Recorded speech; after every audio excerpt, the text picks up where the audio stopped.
Hi, and good morning to everyone.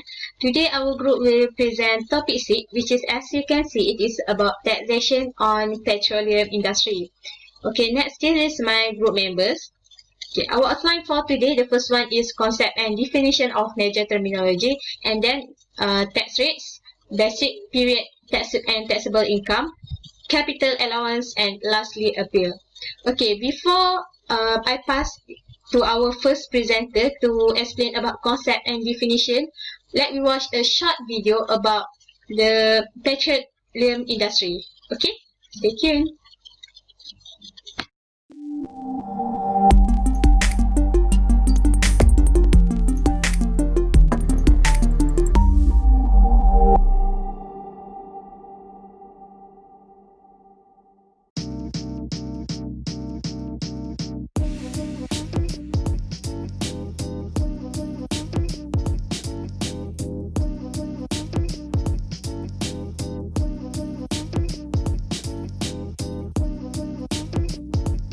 The petroleum industry, also known as the oil industry, includes the global processes of exploration, extraction, refining, transporting, and marketing of petroleum products.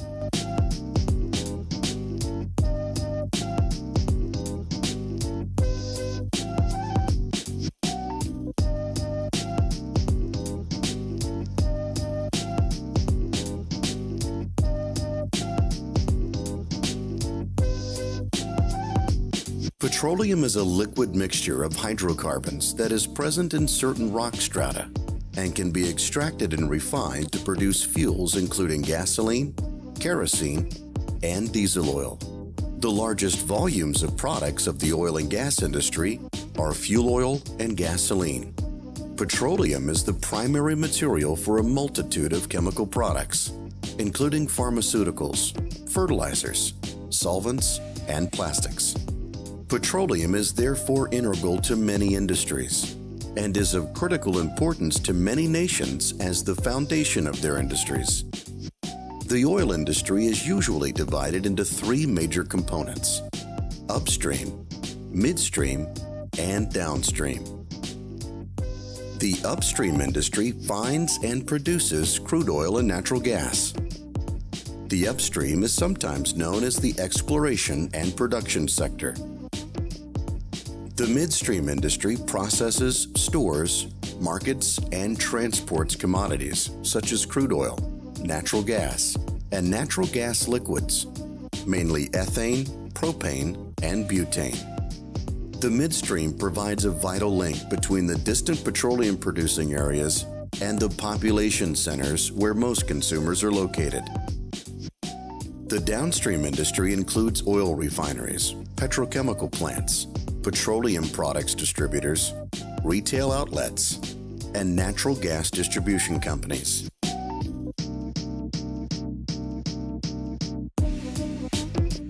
It's estimated that 30 billion barrels are consumed globally each year. Oil also accounts for a significant percentage of energy consumption throughout the world. Stay tuned to Galco TV. Okay, so I will be the first presenter. My name is Nur Atika binti Yaakob. My matrix number is 255840. Okay, I will be presenting about the concept and definition of major terminology.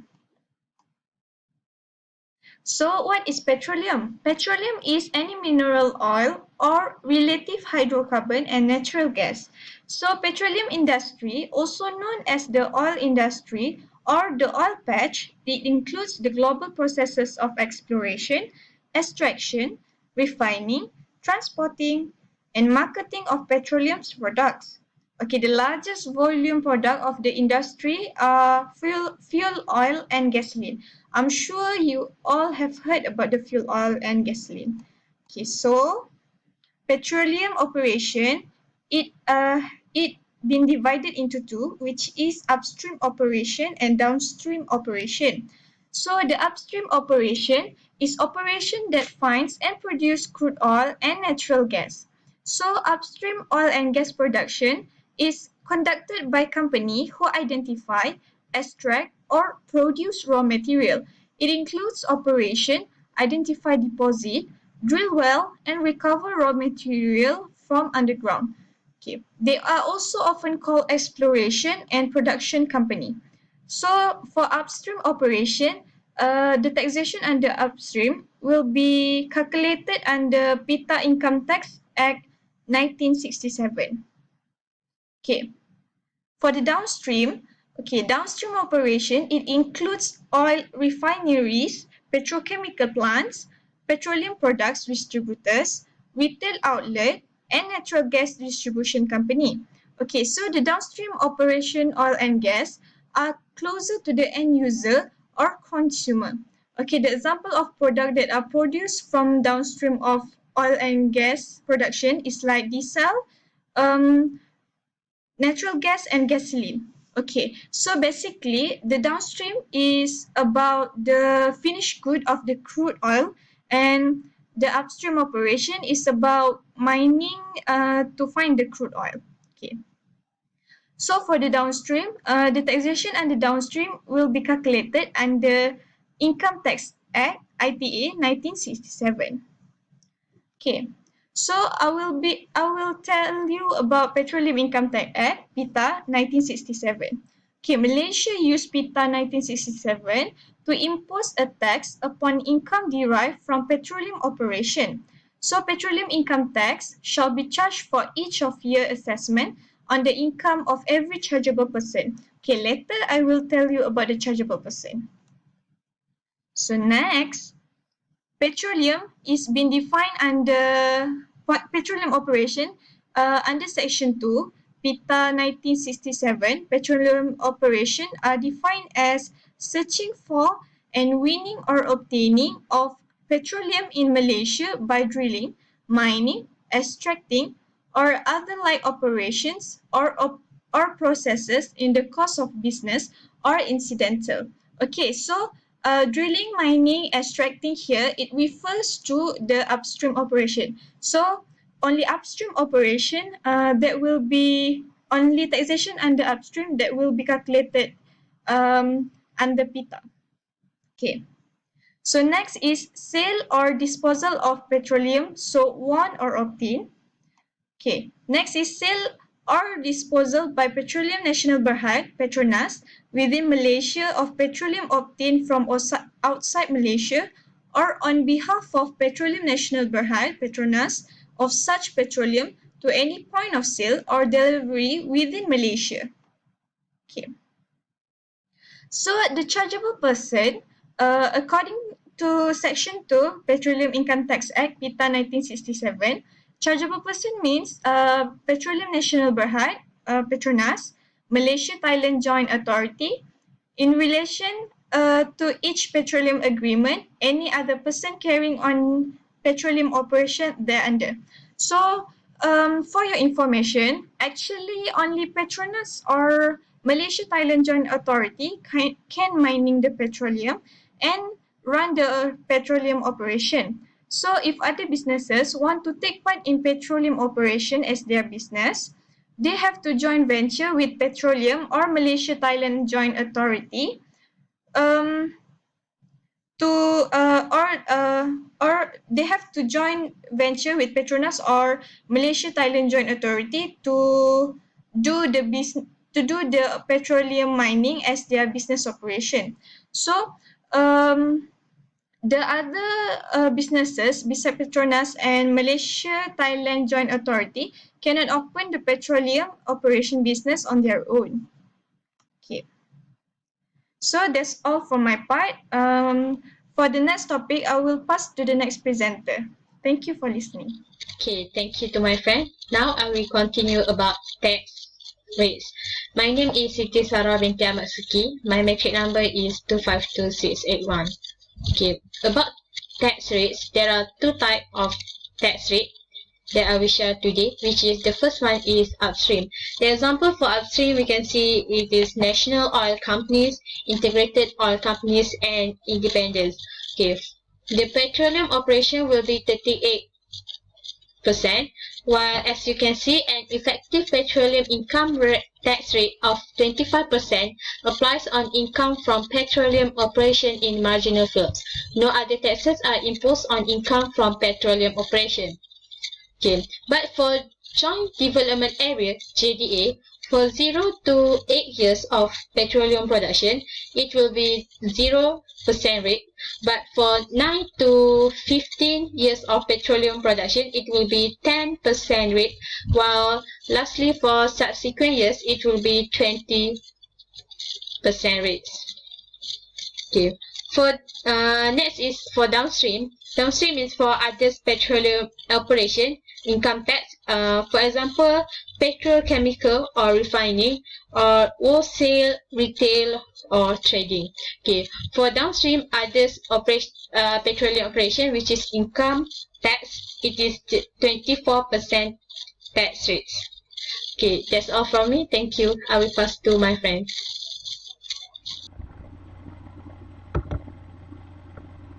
Next, I will continue with 6.3 basis period for petroleum industry.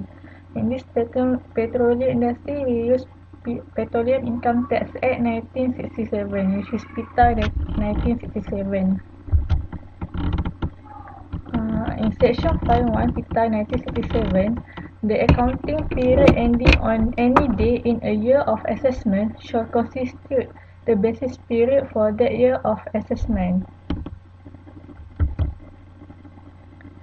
In subsection 2, a period of 12 months commencing on the date of the first sale or disposal of chargeable petroleum by or on behalf of that chargeable person, whichever event shall be the earlier, or commencing such date within a calendar month in which such event occurs as may be selected by the chargeable person with the approval of Director General. This is the format for calculation net profit at non-allowable expenses minus allowable expenses, which is qualifying exploration expenditure, double deduction, and we get adjusted income. And we minus BA, CA, and depletion allowance, and we get statutory income. This is the element of content in PITA. The first one is element of gross income. In section 7, it stated about sale of natural gas or casing-head petroleum, sales exported or based on market value in section 8 and 9, chargeable petroleum delivered to refinery or gas processing plant, section 10. Section 12 is talk about crude oil include references casing-head petroleum. Section 30 is miscellaneous receipt.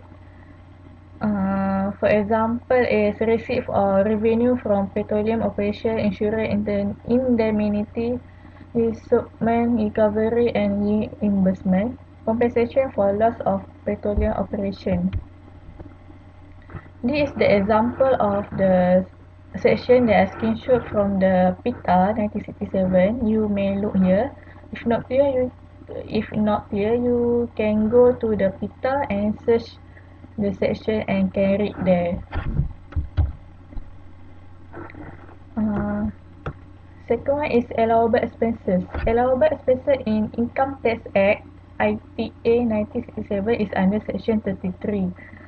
Meanwhile, the in PITA is section 15. In PITA section 15 talk about the to enable the expenses to be deducted from gross income is must wholly and exclusively incurred. For example, interest payable on borrowing, rental payable, land building or any part occupied, repairs and maintenance, specific bad debt contribution of APF maximum 90%, intangible expenses for drilling, exploration, appraisal and development wells, 7. Depletion allowance, 8. Provision of any equipment, provision service, public amenities, and contribution to charity or community project pertaining to the education, health, housing, infrastructure, and information and communication technology, and is approved by the minister. If you can look here, I highlight number 6 and 7 because number 6 and 7 only contain in Petroleum Income Tax Act, and it don't have in Income Tax Act.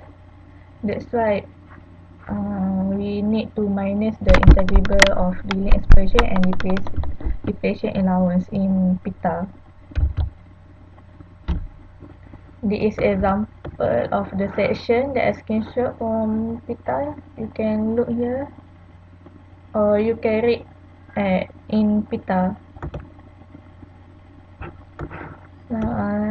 Third one is non-allowable expenses. Non-allowable expenses in ITA is section 39. In Pita is section 18. What is section 18 talk about is capital expenditure payment to approved scheme rent cost not used for petroleum operation, depreciation of asset, deductible interest, royalty, service, technical advice, rent that not been deductible.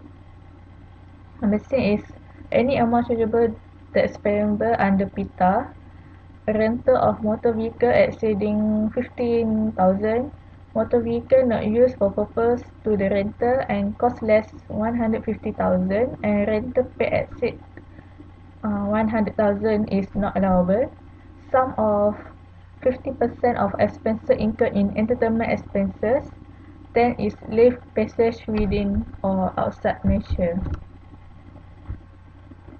This is the section that I screenshot from Pita.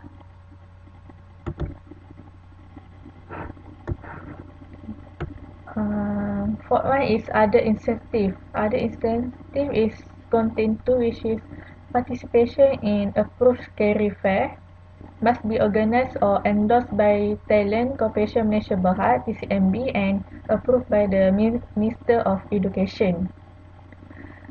Second one is double deduction. Double deduction contain 4 parts, which is travelling expenses to outside Malaysia is restricted to 3 representative, which is economy class airfare, maximum 300 per day for accommodation, maximum 150 per day of sustenance. Second one is marketing and promotional material except pamphlet, print or banners. Third, payment made to organizer to approve carry fair. Fourth is any other expenses that really incurred. That's all for me. My friend will continue with the qualifying exploration expenditure QEE. Thank you. Good day, my name is Pinyi, matric number 255939, and I will be presenting about qualifying exploration expenditure or called QEE. So QEE is used to calculate the depreciation allowance for the petroleum companies. So QEE is incurred in the connection with the petroleum operation or in the preparation for the petroleum operation. Some of the expenditures that are included in the calculation of QEE are the acquisition of petroleum deposits, searching, discovering, testing, or winning access to petroleum deposits, construction of worker quarters or buildings, general administration or management for the development project before the first sale or the disposal of petroleum. Next, so QEE is allowed as a graduate deduction in the form of initial allowance and annual allowance against the gross income for each year of assessments. So it's like the CA calculation of CA with the initial allowance and the annual allowance. So the initial allowance for QEE is 10%, while the annual allowance we would consider 2, which is the greater of 15% of residual expenditure, or the second one is the output of petroleum operation for the basis periods times with the residual expenditure divided by the output from petroleum operations for the basic period plus with the total potential future output of the petroleum operations. So when calculating the annual allowance, we would only use the greater of either this, the 15% of RE, or by using this formula. And we will get the depreciation allowance for the company. Besides depreciation allowance, companies are also entitled to capital allowance. For plants, secondary recovery is given an initial allowance of 40% and an annual allowance of 10%. In any other cases like primary exploration, it is only given an initial allowance of 20% and an annual allowance of 8%. Fixed offshore platforms are given IA of 0% and AA of 10%. Environmental protection equipment and facilities are given IA of 40% and AA of 20%. Computer software and hardware are given IA of 20% and AA of 40%. In buildings, capital allowance for secondary recovery buildings are given IA of 20% and AA of 3%. In any other cases, IA is given for buildings of 10% and AA of 3%.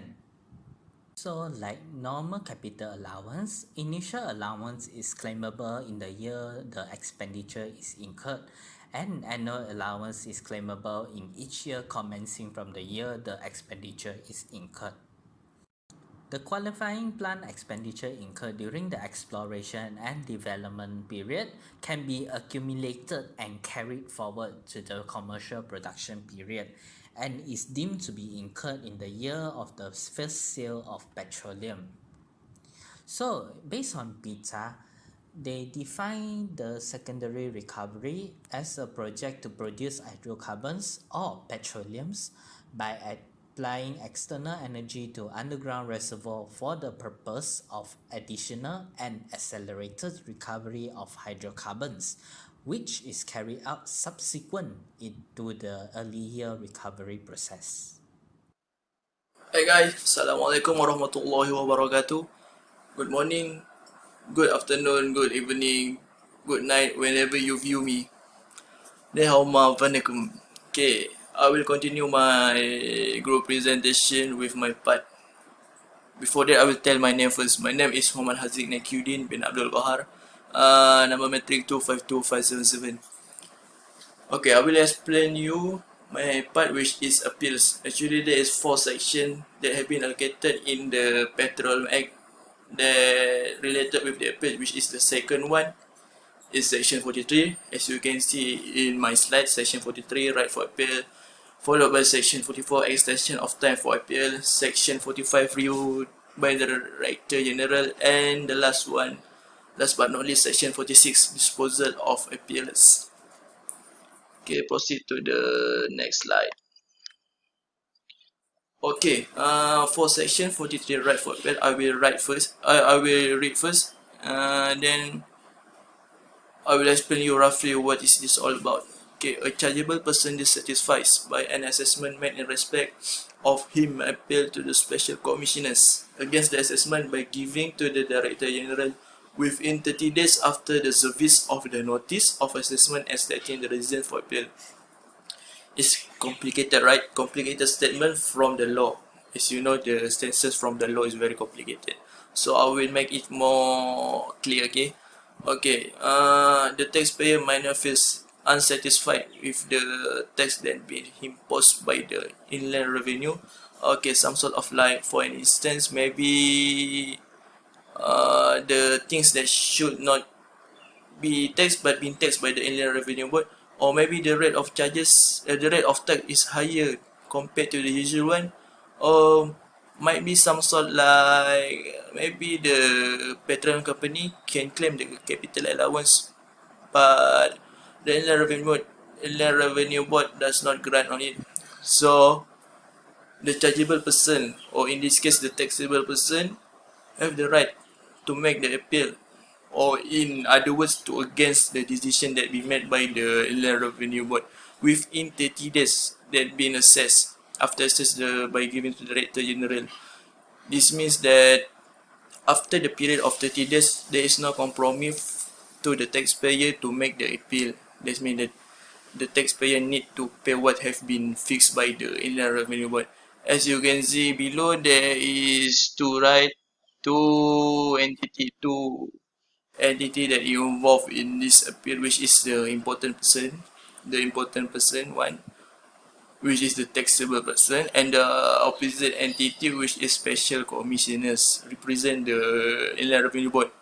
And also besides the special commissioner also have the director general, which the decision of the director general determine what need to be to do next. Okay, we proceed to the next slide. When section 44 extension of time for appeal. A chargeable person seeking to appeal against any assessment made at any time make to the Director General a written application in the prescribed form for any extension of the period within which is 30 days. You can see that there is a two opinion from the director, which is positive one and also the negative one, right? Okay, for the first one, the positive one, if he satisfied, he shall extend the period as he thinks proper in the circumstance and give written notice. This means that the Director General feels satisfied, feel gratified that the reason for the appeal is enough. Okay, is enough. For the second one, if the Director General not satisfied with the reason that been imposed by the taxpayer that need to support his reason why he do the appeal. Okay, if the Director General not satisfied, he need to forward the application to the clerk with statement of reason for the appeals. As you can see in my next slide, where after the Director General does not approve, where he does not feel satisfied, there's a second choice, which is special commissioners need to determine what to do next. Where this decision from special commissioners is final decision, means if special commissioners said that no, that means no, and while special commissioners said yes for the appeal, so the appeal must be proceed, and then the Director General need to review it for the second time. And proceed to the next section, which is section 45. Okay, section 45 is about the review by Director General. Okay, this is after the special commissioners give a yes answer to the application and need to proceed to the next stages, where in the stages Director General need to review, need to kaji semula within 12 months. This means 12 months be given to the Director General to give the decision, to voice out his opinion about the applications that been made by the taxpayer. Okay, but if the Director General does not have enough time, he can request from the minister to add up time, maximum 6 months. This means 12 months plus 6 months. 18 months have been given to the Director General to voice out his opinion regarding this application. Okay, you can see in my slide, he may ask the appellant to furnish particulars in respect of assessment. This means that the Director General will need to have some extra information to support his decision later, like the things, maybe like the taxable period, and also the person who involved directly to the tax. Okay, and then after the Director General have reviewed and come with a decision, there you can see below the box one, the below box one. Okay, 1, 2, 3, three level of stages that must be undergo by the Director General and also the taxpayer. Okay, the first stages, as you can see in my slide, okay, come to an agreement in writing with appellant regarding tax payable. That means that the tax Director General and also the payer comes with a mutual agreement between two of them, what have been decided, what have been told, what have been agreed by the both of them, what have been, okay. And the second one is section 45 subsection 3, where they come to oral agreement with the appellant and follow up with written confirmation. This means that they talk to each other, they agree with each other with and deem agreement in writing if does not repudiate within 21 days. This means if in 21 days there is a repudiate, this means repudiate. This means if the appellant may be rejected the agreement, this means that within 21 days, okay, I repeat my words. If the taxpayer repudiate against the agreement, this within 21 days, this means that the agreement have been diminished. And while for the last stages, as you can see below, okay, serve a written proposal and appellant may accept or reject, and failure to do so within 30 days. Okay, you can see that appellant have been give a second chance again. He will may accept or reject the agreement within 30 days. Okay, then proceed to the next slide. Okay, next slide, which is section 46, the last section for my part, disposal of appeals. Okay, I read first. If the Director General fails to reach an agreement with the chargeable person, he will forward the case to Special Commissioners and a written notice will be served to inform the chargeable person. Actually, this section is about after the Director General failed to reach agreement between the chargeable person. That means, that I said before, the mutual agreement have been not achieved by the both of them. And the Director General need to forward to the Special Commissioners, and you see again, Special Commissioners play an important role here, where he need to decide again whether the application can be moved on to the other stages or not. There is many procedure, but I can't include it because there are too many. I suggest you to look yourself in the Petroleum Act 1967, where you can download it from the internet for free.